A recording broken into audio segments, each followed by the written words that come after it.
5. Historia hoy. En cuanto a la historia hoy, por una parte vamos a esbozar su renovación en tanto práctica científica y por otra recordaremos su rol en la sociedad. Vamos a tratar el primer punto de modo relativamente breve, remitiendo a otro estudio, Legave, 1978, donde quien escribe presentó la génesis y los principales aspectos de la renovación de la ciencia histórica en el último medio siglo. Esta tendencia parece sobre todo francesa, pero se manifestó también en otros lugares, especialmente en Gran Bretaña y en Italia, alrededor de las revistas Past and Present, después de 1952, y Quaderni Storici, después de 1966. Una de sus más antiguas manifestaciones fue el desarrollo de la historia económica y social. Hay que mencionar entonces el rol de la ciencia teórica alemana alrededor de la revista Viertelbericht für Sozial- und Wirtschaftsgeschichte, fundada en 1903, y el del gran historiador belga Henri Pirenne, teórico del origen económico de las ciudades en Europa medieval. En la medida en que la sociología y la antropología desarrollaron un papel importante en el cambio de la historia del siglo XX, la influencia de un gran espíritu como Max Weber y la de los sociólogos y antropólogos anglosajones son bien conocidas. El éxito de la historia oral fue grande y precoz entre los pueblos anglosajones. La moda de la historia cuantitativa fue notoria en todas partes, con la excepción tal vez de los países mediterráneos. Regino Romano, cuya imagen de la historiografía italiana Aggi, 1978, impresiona por su inteligencia y sus posiciones tomadas, indicó un grupo de países donde la participación de la historia y los historiadores en la vida social y política, no solamente en la vida cultural, está viva: Italia, Francia, España, los países sudamericanos, Polonia, mientras que el fenómeno no existe en los países anglosajones, rusos y germánicos. Ejemplo pionero de una historia nacional que integra en sí las adquisiciones y aperturas de las nuevas orientaciones historiográficas, lo constituye la Storia de Italia del editor turinese Inaudi, 1972 a 1976. En la actualidad el trabajo histórico y la reflexión sobre la historia se desarrollan en un clima de crítica y desencanto en cuanto a la ideología del progreso y, más recientemente en Occidente, de repudio al marxismo, en todo caso al marxismo vulgar.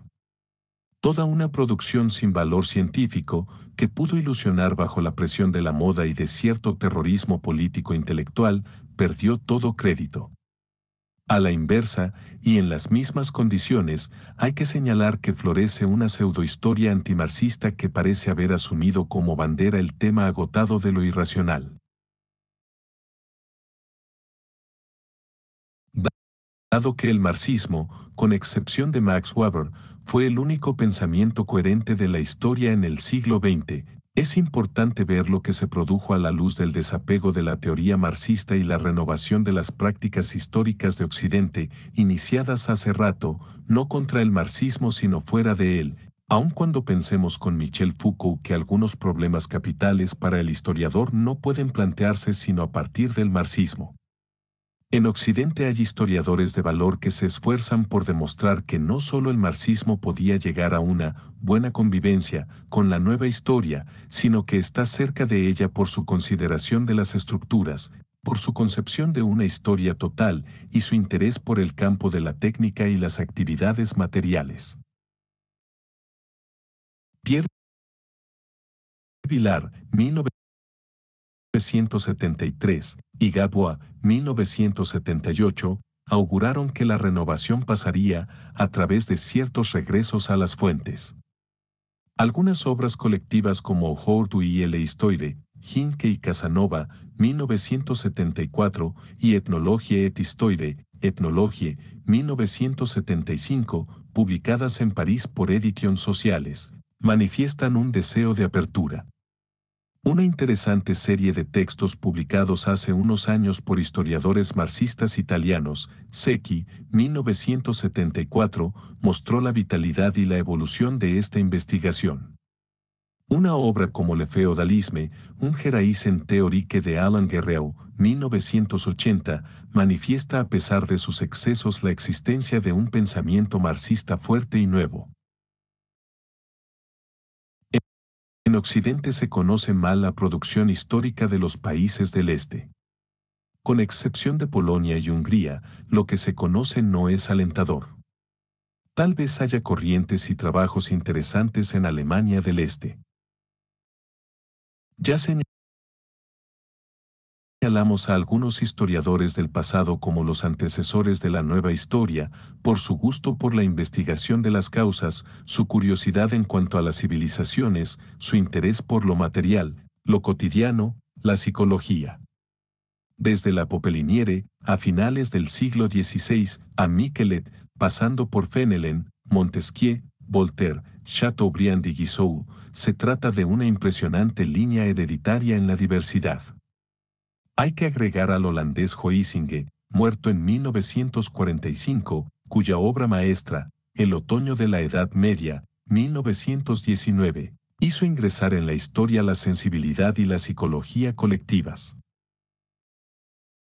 La fundación, en 1929, de la revista Annals, Annals de Histoire économique et sociale y en 1929, Annals.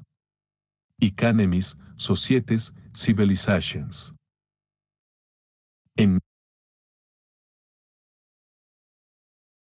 1945, por Marc Bloch y Lucien Febvre, se considera como el acta de nacimiento de la nueva historia, véase Rebel y Chartier, 1978, Alegre y Torre, 1977, Cedronio y otros, 1977. Las ideas de la revista inspiraron en 1947 la fundación por Lucien Febvre, muerto en 1956, Marc Bloch, resistente, había sido fusilado por los alemanes en 1944 de un instituto de investigación y enseñanza en el campo de las ciencias humanas y sociales, la sexta sesión de Ciencias Económicas y Sociales de la École Pratique des Hautes Études, prevista por Víctor Turull en el momento de la fundación de la escuela en 1868, pero que no pudo concretarse.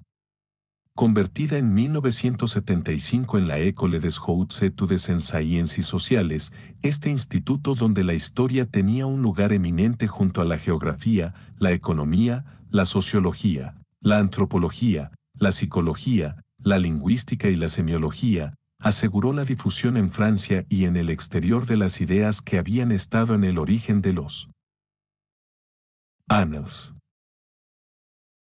Estas ideas se pueden sintetizar en la crítica del hecho histórico, de la historia evenementielle, especialmente política, en la búsqueda de una colaboración con las otras ciencias sociales. Los inspiradores del espíritu de los Annals fueron el economista François Simiand, quien publicó en 1903 en la Revue de Synthèse Historique, pionera de la nueva historia bajo el impulso de Henry B., un artículo, Méthode historique et sciences sociales, donde denunciaba los ídolos políticos, individuales y cronológicos, artículo que inspiró el programa de los Annals, el sociólogo Émile Durkheim, el sociólogo y antropólogo Marcel Mauss, en el reemplazo de la historia relato por la historia problema, en la atención por el presente de la historia. Fernand Braudel, autor de una tesis revolucionaria sobre la Méditerranée et le monde méditerranéen à l'époque de Philippe II. 1966, donde la historia se descomponía en tres planos degradantes, el tiempo geográfico, el tiempo social y el tiempo individual, lo Evenementiel llevado a la tercera parte, publicó en los Annals el artículo sobre la larga duración, 1958, que debía inspirar después una parte importante de la investigación histórica.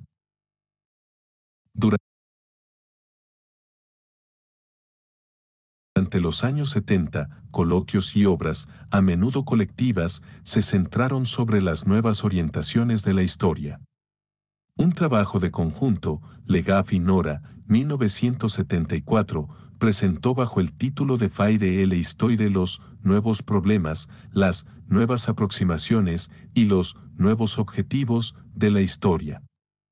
Entre los primeros, lo cuantitativo en la historia conceptualizante, la historia antes de la escritura, la historia de los pueblos sin historia, la aculturación, la historia ideológica, la historia marxista, la nueva historia evenementielle. Los segundos concernían a la arqueología, la economía, la demografía, la antropología religiosa, los nuevos métodos de la historia de la literatura, el arte, las ciencias, la política. La elección de los nuevos objetos se había fijado en el clima, el inconsciente, el mito, la mentalidad, la lengua, el libro, los jóvenes, el cuerpo, la cocina, la opinión pública, el film, la fiesta. 4 años después, la Nouvelle Histoire, Legave, Chartier y Rebel, 1978, dirigiéndose a un público todavía más amplio, atestiguaba los progresos de la vulgarización de la nueva historia y los rápidos desplazamientos de interés dentro de su ámbito, junto con la focalización alrededor de algún tema, antropología histórica, cultura material, imaginario, historia inmediata, larga duración, marginales, mentalidad, estructuras. El diálogo de la historia con las otras ciencias proseguía, se profundizaba, se concentraba y ensanchaba al mismo tiempo. Se concentraba. Junto a la persistencia de las relaciones entre historia y economía, atestiguada por Loum, 1967, por ejemplo, Historia y Sociología, un testimonio entre otros es el de Alain Touraine, quien declara, 1977, página 274, no separo el trabajo de la sociología de la historia de una sociedad. Se entabló una relación privilegiada entre la historia y la antropología que por parte de los antropólogos auspició Evans Pritchard, 1961, Lewis, 1968. La considera con mayor circunspección al insistir sobre la diferencia de intereses entre las dos ciencias. La historia está vuelta al pasado, la antropología al presente, la primera a los documentos, la segunda a la indagación directa, la primera a la explicación de los acontecimientos, la segunda a los caracteres generales de las instituciones sociales. Pero un historiador como Carr escribe, 1961, cuanto más sociológica se vuelva la historia y más histórica la sociología, tanto mejor será para las dos. Y un antropólogo como Markov afirma, el objetivo de la antropología no es reconstruir sociedades desaparecidas, sino poner en evidencia lógicas sociales y lógicas históricas, 1979, página 170. En este encuentro entre historia y antropología, el historiador privilegió algunos campos y problemas.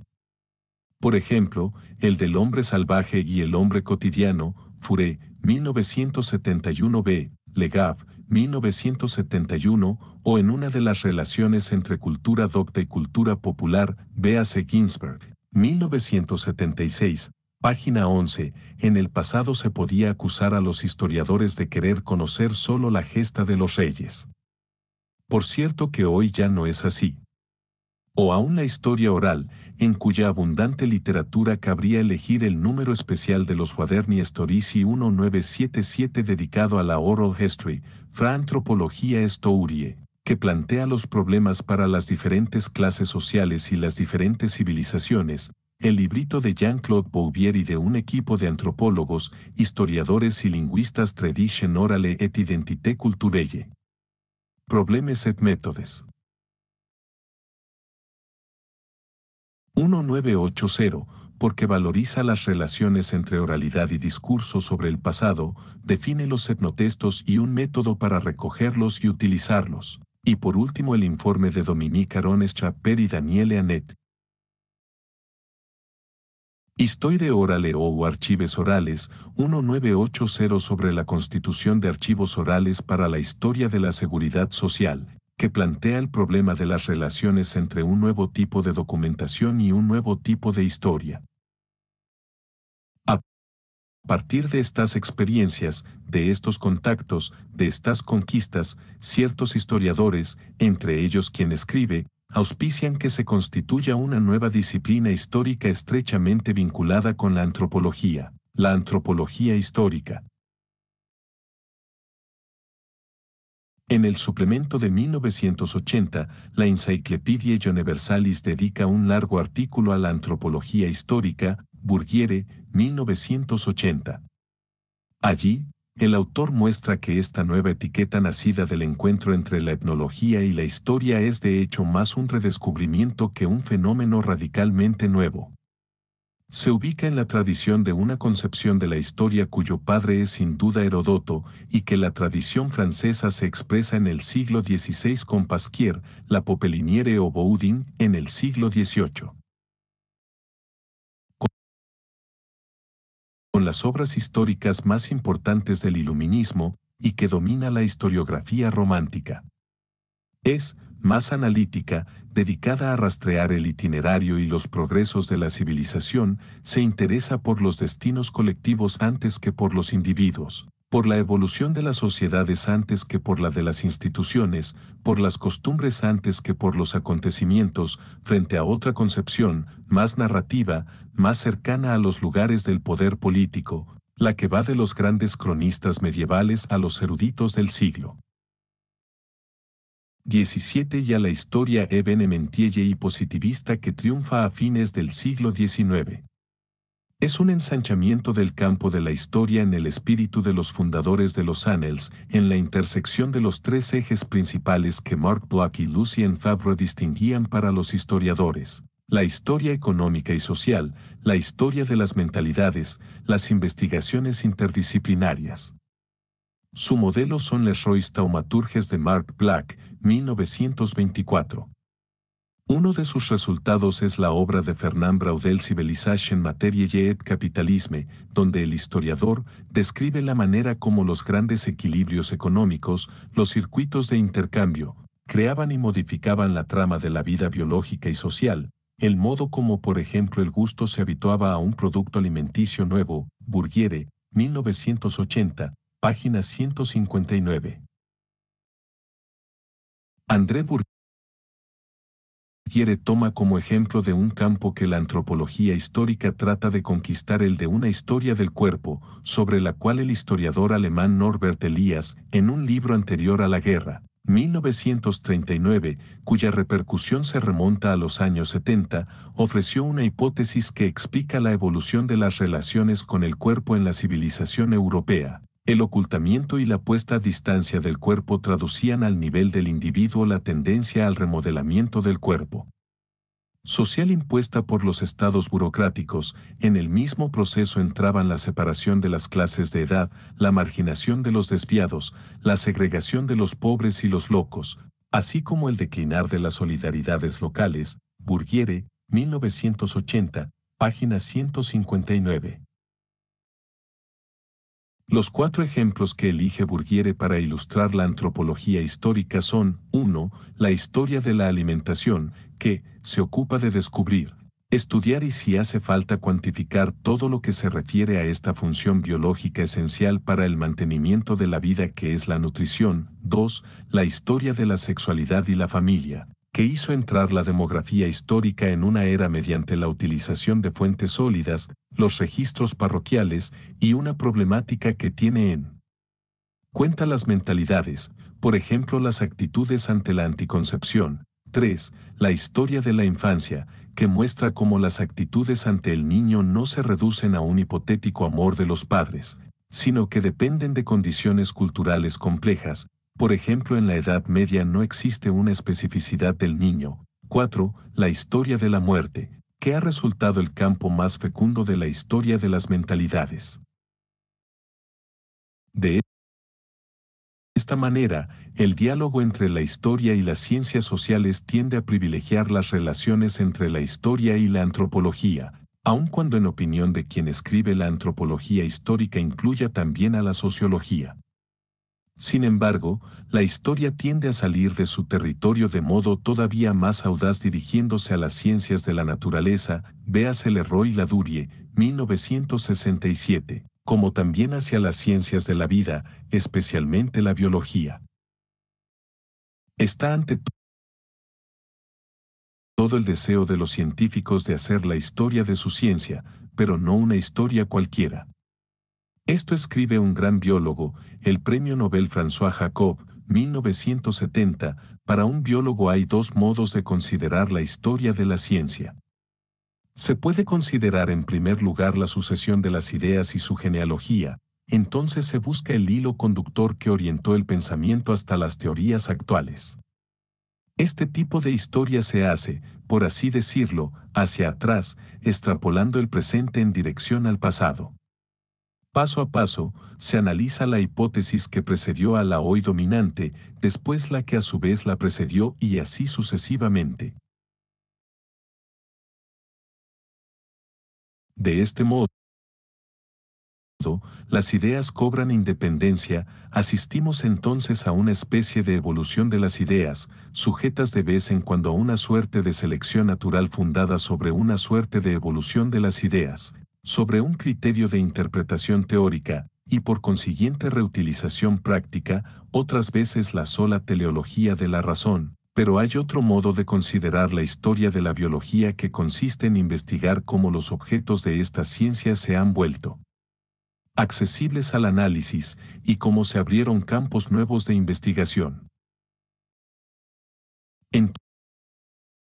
Entonces se trata de precisar la naturaleza de estos objetos, la actitud de quienes los estudian, su modo de observarlos, los obstáculos que la tradición cultural opone al investigador. Ya no hay una filiación casi lineal de ideas que nacen unas de otras, hay un campo de investigación que el pensamiento trata de explorar y donde intenta instaurar el orden, constituir un conjunto de relaciones abstractas que se acuerdan no solo con la observación y la técnica sino también con la práctica, los valores y las interpretaciones dominantes. Así que está claro lo que está en cuestión. El rechazo de una historia idealista, donde las ideas se generan con una suerte de partenogénesis, de una historia guiada por la concepción de un progreso lineal, de una historia que interpreta el pasado con los valores del presente. Por el contrario, François Jacob propone la historia de una ciencia que tenga en cuenta las condiciones materiales, sociales, mentales, de su producción y que individualice en toda su complejidad las etapas del saber. Pero hay que ir más lejos. Ruggiero Romano, fundándose en los sugerentes trabajos y los fundamentos indiscutibles de Jacques Ruffier, 1976, afirma, donde la historia trató de imponerse a la biología sirviéndose, bajamente y mal, de ella para la historia demográfica, hoy la biología quiere y puede enseñarle algo a la historia, 1978, página 8. Nietzsche llamó la atención sobre el interés que tendría una colaboración entre historiadores y especialistas de la etología. Múltiples instigaciones a la investigación histórica provienen de una confrontación con la etología de los biólogos. Es de desear que este encuentro entre las dos disciplinas en la perspectiva de una etología histórica se vuelva fructífera para una y otra, 1974, página 97. Todo cambio profundo de la metodología histórica se acompaña de una transformación importante de la documentación. En este sector, nuestra época conoce una verdadera revolución documental, es la irrupción de lo cuantitativo y el recurso a la informática. Convocada por el interés de la nueva historia en los grandes números, postulada para el uso de documentos que permitan alcanzar a las masas, como los registros parroquiales de Francia, base de la nueva demografía. Véase por ejemplo Goubert, 1960, convertida en necesaria por el desarrollo de la historia serial, la computadora entró en el equipo del historiador. Lo cuantitativo había aparecido en la historia con la historia económica, especialmente con la historia de los precios, uno de cuyos pioneros fue Ernest Labrousse, 1933. bajo la influencia de François Simian, invadió la historia demográfica y cultural. Después de un periodo de ingenuo entusiasmo, se individualizaron los servicios indispensables que la computadora aporta en algunos tipos de investigación social y sus límites, véase Furey, 1971. Shorter, 1971, Arnold, 1974. También en la historia económica, uno de los principales partidarios de la historia cuantitativa, Marchevsky, escribió: la historia cuantitativa es solo uno de los métodos de la investigación histórica en el campo de la historia económica. No excluye el recurso de la historia cualitativa. Ella le aporta un complemento indispensable, 1965, página 48. Un modelo de investigación histórica innovadora fundado en la utilización inteligente de la computadora es la obra de Herrlich y Klapisch sobre les Toscans et leurs Familles, 1978. La mirada del historiador sobre la historia de su disciplina desarrolló recientemente un sector nuevo, especialmente rico, de la historiografía, la historia de la historia.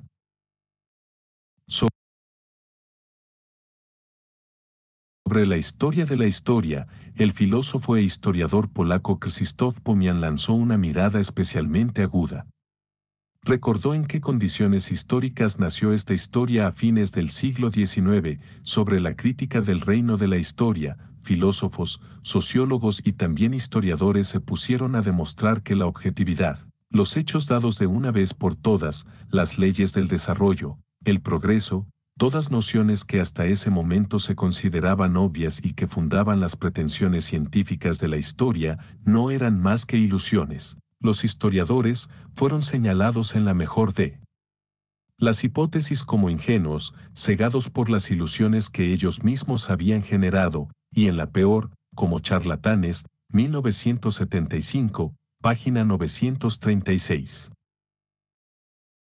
La historia de la historiografía tomó como consigna las palabras de Croce: toda historia es una historia contemporánea, y el historiador, de sabio que creía ser, se convierte en fabricante de mitos, un político inconsciente.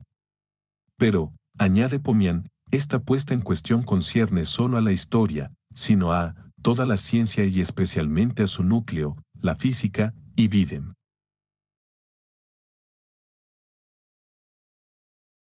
La historia de la ciencia se desarrolló con el mismo espíritu crítico de la historia de la historiografía.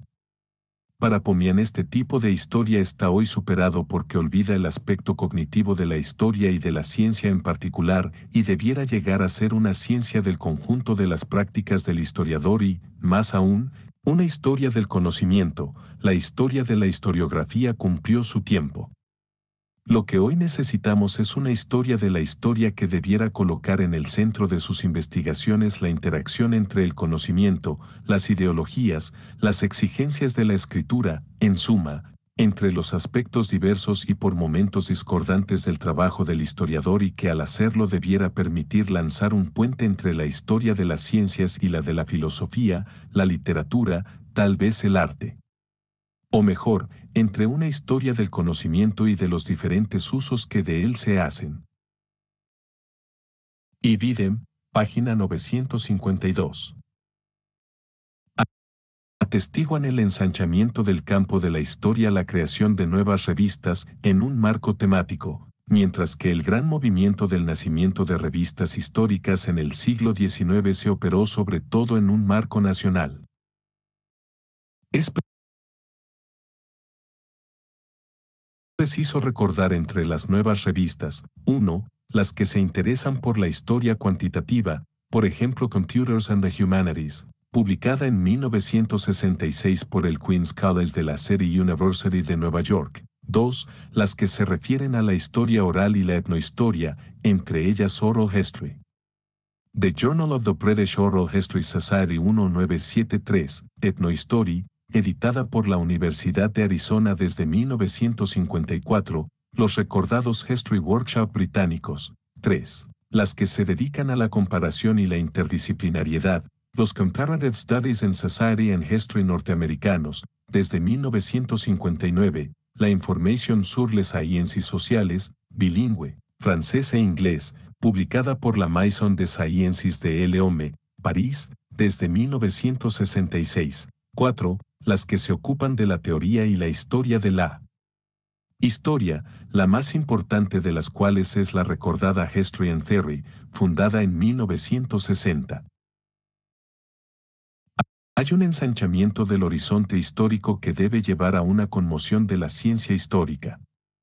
Es la necesidad de poner fin al etnocentrismo, la necesidad de deseuropeizar la historia. Las manifestaciones de etnocentrismo histórico han sido relevadas por Roy Preisgerk y Dominique Perou, 1975. Relevaron 10 formas de colonización de la historia por parte de los occidentales. 1. La ambigüedad de la noción de civilización. Hay una o varias. 2. El evolucionismo social, esto es, la concepción de una evolución única y lineal de la historia según el modelo occidental. A propósito de esto, es típica la declaración de un antropólogo del siglo XIX: el progreso resultó sustancialmente del mismo tipo, en tribus y naciones que habitan continentes diversos, a veces separados por océanos. Si extendemos esta afirmación, en perspectiva culminan con la unidad de los orígenes humanos. 9. La selección autocentrada de los datos y acontecimientos importantes de la historia, imponiendo al conjunto de la historia del mundo la periodización elaborada por Occidente. 10. La elección de las ilustraciones, las referencias a la raza, la sangre, el color. 9. La selección autocentrada de los datos y acontecimientos importantes de la historia, imponiendo al conjunto de la historia del mundo la periodización elaborada por Occidente. 10. La elección de las ilustraciones, las referencias a la raza, la sangre, el color. Siempre a través del estudio de los manuales escolares, Marc Ferro fue más lejos en la puesta en cuestión de la concepción tradicional de historia universal. Al analizar Commenton raconte l'histoire aux hommes à travers le monde entier. A propósito de los ejemplos de África del Sur, el África Negra, Antillas, Trinidad, Indias, Islam, Europa Occidental, España, Alemania nazi, Francia, la URSS, Armenia, Polonia, China, Japón, Estados Unidos. Y con una mirada puesta en la historia, interdicta, mexicanos americanos, aborígenes de Australia, Marc Ferro declara: ya es tiempo de confrontar hoy todas estas representaciones, dado que con el ensanchamiento del mundo, con su unificación económica pero con su desintegración política, el pasado de las sociedades es más que nunca una de las apuestas en la confrontación entre estados, naciones, culturas y grupos étnicos, la sorda revuelta de aquellos cuya historia está interdicta. 1981, página 7, en su novedad imperfecta es un libro capital, que lamentablemente no pude utilizar desde el comienzo de la preparación y redacción de este artículo. No nos es dado saber qué es una historia verdaderamente universal. Tal vez sea algo radicalmente diferente de lo que denominamos historia. Ella ha de hacer ante todo el inventario de las diferencias y de los conflictos. Reducirla a una historia edulcorada, dulzonamente ecuménica, para gustar a todos, no es el camino justo.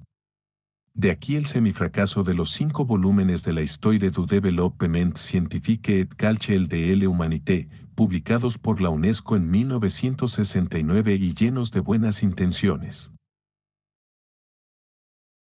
A partir de la Segunda Guerra Mundial, la historia se encuentra ante nuevos desafíos.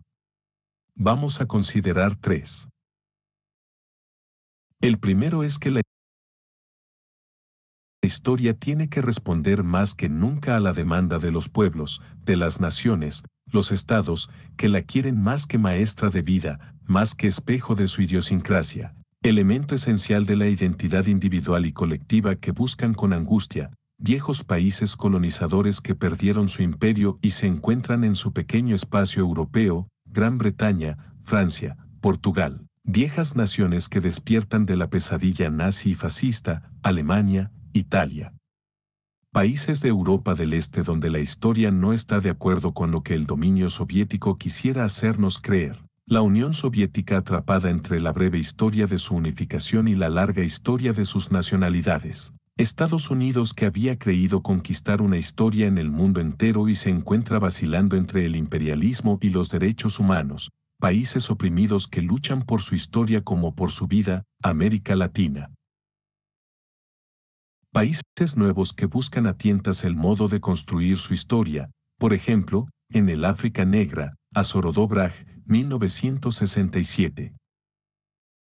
¿Es necesario, posible, optar entre una historia saber objetivo y una historia militante?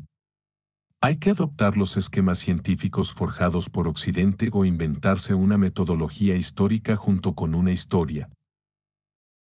Por su parte, Occidente se ha preguntado en ocasión de sus pruebas más duras, la Segunda Guerra Mundial, la descolonización, la insurrección de mayo del 1968, si no es más sabio renunciar a la historia. ¿No forma parte de los valores que llevaron a la alienación y a la infelicidad? A los nostálgicos de una vida sin pasado, Jan Chesneaux les respondió recordando la necesidad de dominar una historia, pero propuso hacer de ella una historia para la revolución. Es uno de los posibles resultados de la teoría marxista de una unificación entre el saber y la praxis. Sí, como cree quien escribe, la historia, con su especificidad y sus peligros, es una ciencia, tiene que evitar una identificación entre historia y política, viejo sueño de la historiografía, que tiene que ayudar al trabajo del historiador a dominar su condicionamiento por parte de la sociedad. Sin ello, la historia será el peor instrumento de todo poder. Más sutil fue el rechazo intelectual que pareció encarnar el estructuralismo. Ante todo es preciso decir que el peligro parece haber venido sobre todo, y no desapareció del todo, de cierto sociologismo.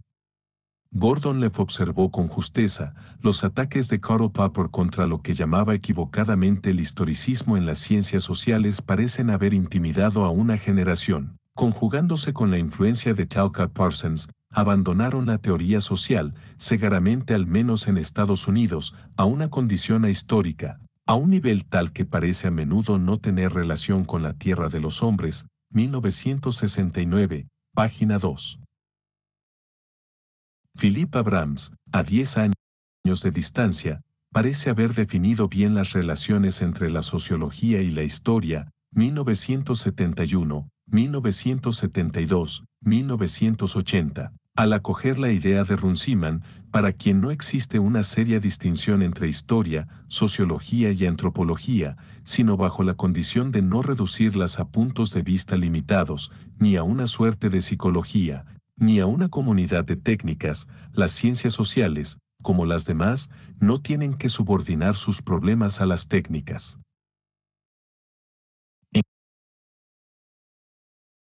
En cambio, parecería que solo una deformación del estructuralismo puede hacer de él un historicismo. No es este el lugar para estudiar en detalle los informes de Claude Lévi-Strauss. Se sabe que son complejos.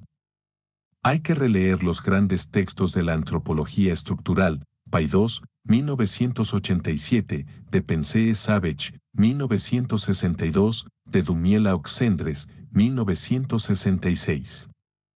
Está claro que a menudo Lévi-Strauss pensó, teniendo en cuenta tanto la disciplina histórica como la historia vivida, podemos llorar sobre el hecho de que haya historia, Bacques Clement, 1974, página 141, pero quien escribe considera como la expresión más pertinente de su pensamiento sobre el tema estas líneas de la antropología estructural. En un camino donde cubren, en el mismo sentido, el mismo itinerario, solo la orientación es diferente, el etnólogo procede hacia adelante tratando de alcanzar, a través de una zona consciente que nunca ignora, un ámbito cada vez más amplio del inconsciente al que se dirige, mientras el historiador procede, por así decirlo, como los cangrejos, con los ojos fijos sobre actividades concretas y particulares, de las que se aleja solo para considerarlas desde una perspectiva más rica y compleja. Auténtico Jano Bifronte, que permite dominar con la mirada la totalidad del recorrido, en todo caso es solo el conjunto solidario de las dos disciplinas. En todo caso hay un estructuralismo sumamente adaptado a los historiadores, el estructuralismo genético y dinámico del epistemólogo y psicólogo suizo Jean Piaget, según el cual las estructuras son intrínsecamente evolutivas. Si la historia puede vencer estos desafíos, no por eso deja de afrontar hoy serios problemas. Vamos a recordar dos de ellos, uno general y otro particular. El gran problema es el de la historia global, general, la tendencia secular a una historia que no sea solo universal, sintética, antigua empresa que va del cristianismo antiguo al historicismo alemán del siglo XIX y a las innumerables historias universales de la vulgarización histórica del siglo XX, sino integral o perfecta como decía la Popeliniere, o global, total, como sostenían los Annales de Lucien Febvre y Marc Bloch. Hay en la actualidad una panhistorización que Paulden considera como la segunda gran mutación del pensamiento histórico desde la antigüedad.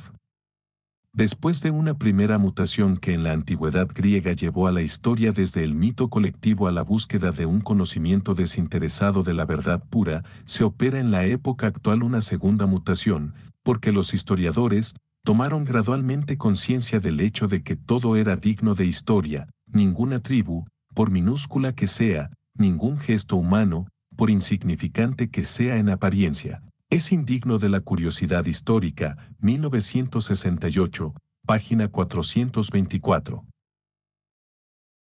¿Pero es capaz esta historia bulímica de pensar y estructurar esta totalidad?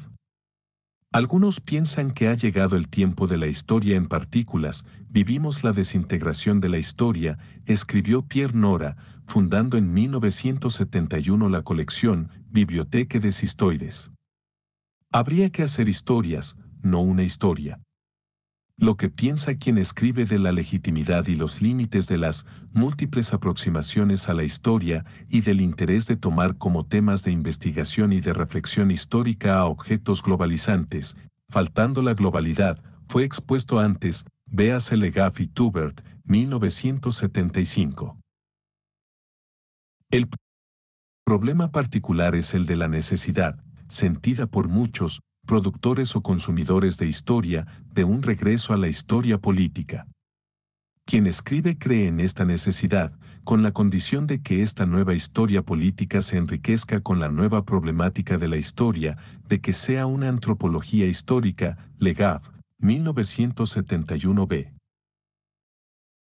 Alain Dufour, tomando como modelo los trabajos de Federico Chabot sobre el Estado milanés en tiempos de Carlos V, auspicia una historia política más moderna, cuyo programa sería comprender el nacimiento de los estados modernos, o del Estado moderno, en los siglos XVI y XVII, apartando nuestra atención del príncipe para dirigirla al personal político, a la naciente clase de funcionarios, con su nueva ética, a las aristocracias políticas en general, cuyas aspiraciones más o menos implícitas se revelaron en esa política a la que tradicionalmente le dieron el nombre de ese príncipe que es su abanderado, 1966.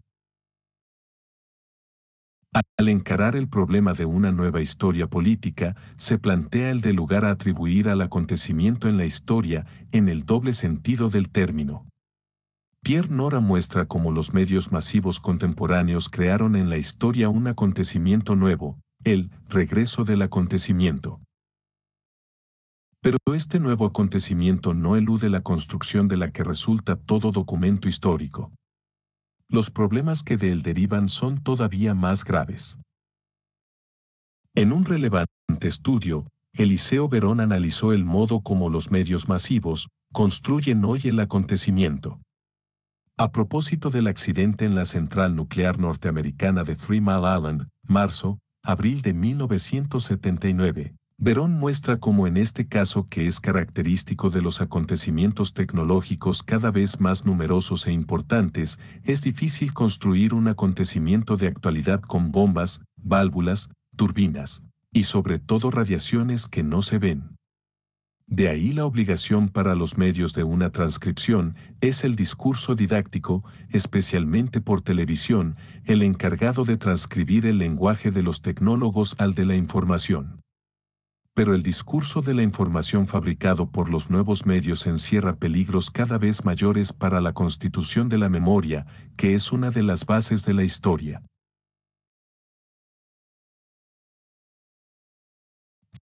Si la prensa es el lugar de una multiplicidad de modos de construcción, la radio sigue el acontecimiento y define el sonido, mientras que la televisión suministra las imágenes que quedarán en la memoria y asegurarán la homogeneización del imaginario social.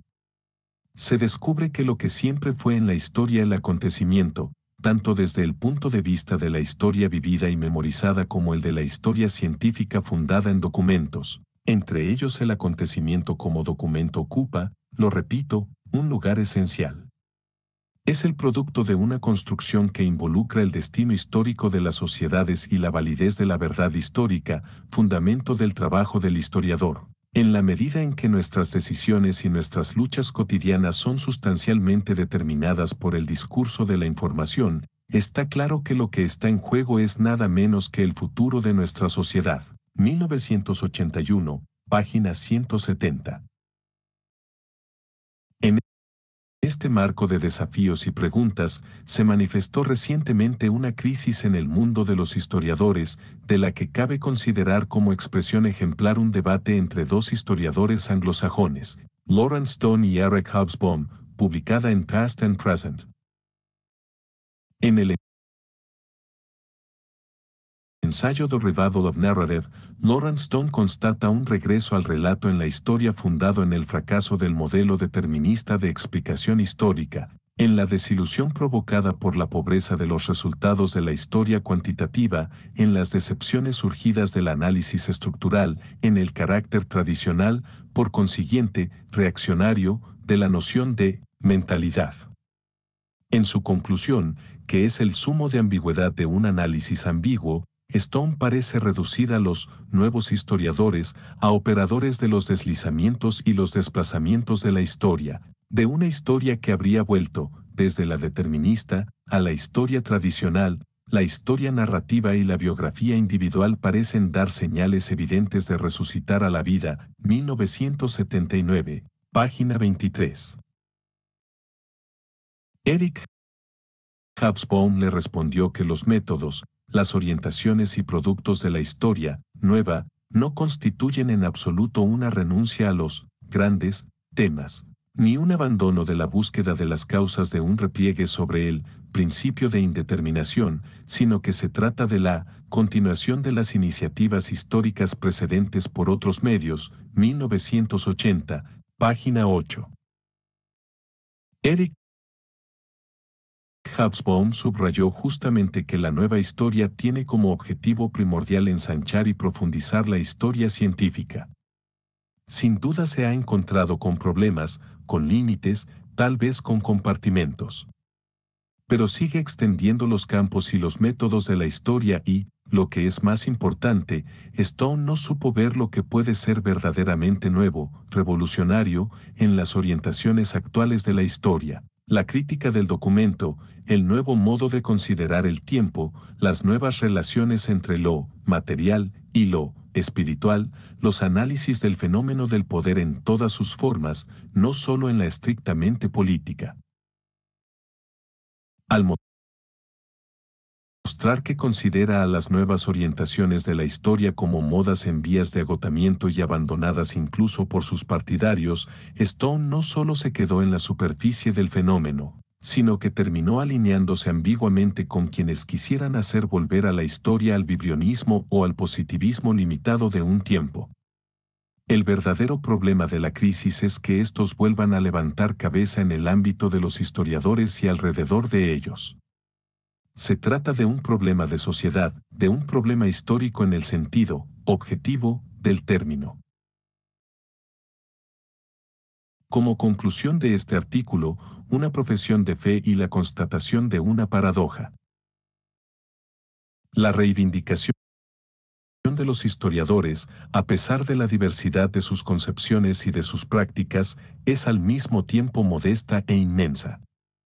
Piden que todo fenómeno de la actividad humana sea estudiado y puesto en práctica teniendo en cuenta las condiciones históricas donde existe o existió.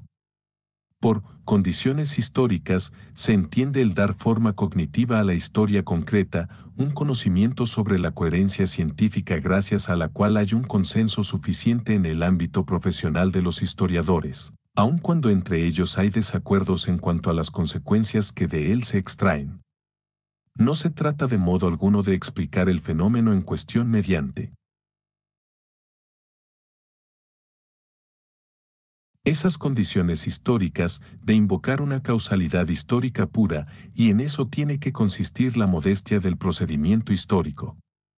Pero este procedimiento tiene también la pretensión de recusar la validez de toda explicación y de toda práctica que no tenga en cuenta esas condiciones históricas.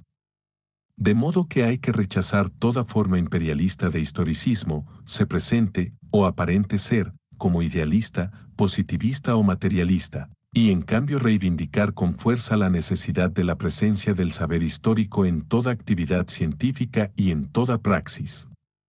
En el campo de la ciencia, de la acción social, de la política, de la religión o del arte, para considerar algunos terrenos esenciales, es indispensable esta presencia del saber histórico. Claro que en diversas formas. Cada ciencia tiene su horizonte de verdad que la historia tiene que respetar. La espontaneidad y la libertad de acción social o política no deben ser obstaculizadas por la historia, que tampoco es incompatible con la exigencia de eternidad y trascendencia de lo religioso, ni con las pulsiones de la creación artística. Pero, ciencia del tiempo, la historia es un componente indispensable de toda actividad en el tiempo. Antes que serlo inconscientemente, bajo la forma de una memoria manipulada y deformada, ¿no es mejor acaso que lo sea como saber falible, imperfecto, discutible, nunca del todo inocente, pero cuyas normas de verdad y condiciones profesionales de elaboración y ejercicio permitan calificar como científico? En todo caso, parece tratarse de una exigencia para la humanidad de hoy, de acuerdo con los diferentes tipos de sociedad, de cultura, de relación con el pasado, de orientación al porvenir que conoce. Tal vez no sea lo mismo en un futuro más o menos lejano. No porque ya no exista la necesidad de una ciencia del tiempo, un saber verdadero sobre el tiempo, sino porque este saber podrá tomar formas diferentes de aquellas a las que hoy corresponde el nombre de historia. El saber histórico es el mismo historia, esto es, imprevisibilidad. No por eso es menos real y verdadero. Girolamo Arnaldi, retomando una idea que Croce expuso en la historia como pensamiento y como acción 1938, afirma su confianza en la historiografía como medio de la liberación del pasado, por el hecho de que la historiografía abre camino hacia una auténtica liberación de la historia, 1974, página 553. Sin ser tan optimista, quien escribe cree que al historiador le corresponde transformar la historia, res gesti, de carga, como decía Hegel, en una historia rerum gestarum. Que haga del conocimiento del pasado un instrumento de liberación. No queremos reivindicar aquí un rol imperialista para el saber histórico.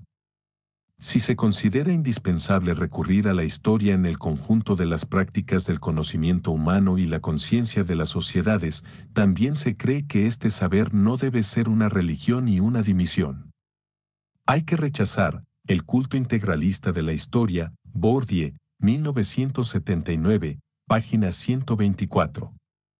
En las palabras del gran historiador polaco Witold Kiule, el historiador tiene que luchar paradójicamente contra la fetichización de la historia, la deificación de las fuerzas históricas, que lleva a un sentimiento generalizado de impotencia e indiferencia, se convierte en un verdadero peligro social, el historiador tiene que reaccionar, mostrando que nunca nada está íntegramente inscripto por anticipación en la realidad y que el hombre puede modificar las condiciones que se le han impuesto.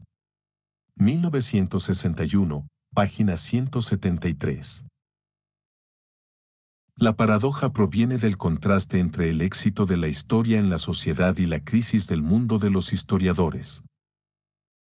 El éxito se explica por la necesidad que tienen las sociedades de nutrir su búsqueda de identidad, de alimentarse de un imaginario real, y las solicitaciones de los medios masivos hicieron entrar a la producción histórica en el movimiento de las sociedades de consumo. Por otra parte, sería importante estudiar las condiciones y consecuencias de lo que Arthur Marwick definió como la industria de la historia, 1970, páginas 240 a 243. La crisis del mundo de los historiadores nace tanto de los límites y las incertidumbres de la nueva historia como del desencanto de los hombres ante las asperezas de la historia vivida. Todo esfuerzo por racionalizar la historia, para hacer de manera que ofrezca mejores posibilidades de captación de su desarrollo, choca con el escarnio y o trágico de los acontecimientos, las situaciones y las evoluciones aparentes. Esta crisis interna y externa es, claro está, explotada por los nostálgicos de una historia y una sociedad que se conforman con poco, con alguna irrisoria e ilusoria certeza. Hay que repetir con Ludden-Febre, 1947, la historia historicizante pide poco. Muy poco. Demasiado poco para mi gusto y para el de los demás. Es la naturaleza misma de la ciencia histórica el estar estrechamente unida a la historia vivida, de la que forma parte. Pero se puede, se debe, y el historiador el primero, obrar, luchar para que la historia en los dos sentidos del término sea otra. Segunda parte: pensar la historia. Capítulo primero: antiguo/diagonal moderno. 1. Una dupla occidental y ambigua. Aunque en otras civilizaciones y en otras historiografías se le pueden encontrar equivalentes, la dupla antiguo/diagonal moderno está vinculada a la historia con Occidente.